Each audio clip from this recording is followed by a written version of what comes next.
చంద్రబాబు మార్చడంతో ఆ పార్టీ శ్రేణులు తీవ్ర స్థాయిలో ఆగ్రహాన్ని వ్యక్తం చేశారు. గతంలో మడకశిర అభ్యర్థిగా డాక్టర్ సునీల్ ను చంద్రబాబు ప్రకటించారు.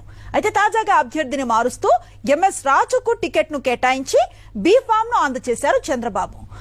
ఈ నేపథ్యంలో చంద్రబాబు నారా లోకేష్ ఫ్లెక్సీలను చించేసి చెప్పులతో కొట్టారు సునీల్ వర్గీయులు. టీడీపీ జెండాలకు నిప్పు పెట్టి తమ ఆగ్రహాన్ని వ్యక్తం చేశారు.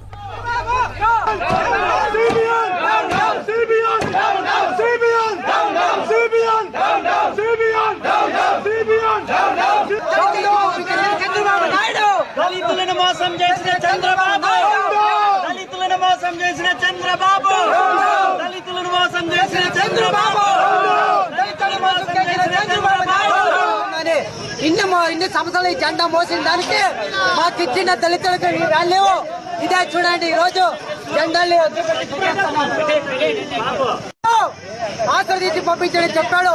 ఇంత వెన్నుపోట పొడిచిన వాళ్ళు ఈ నారా చంద్రబాబు నాయుడు, నారా లోకేష్ గారు వెన్నుపోట పొడిచే నా కొడుకు వీళ్ళిద్దరు.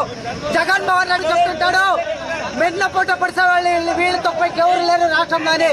ఇన్ని సంవత్సరాలు ఈ జెండా మోసిన దానికి మాకు ఇచ్చిన దళితులకు వాల్యూ ఇదే. చూడండి, ఈ రోజు జెండాలు ఆశ్రదించి మడకశిరలో టీడీపీ అభ్యర్థుల పరిస్థితి ఇది. ముందుగా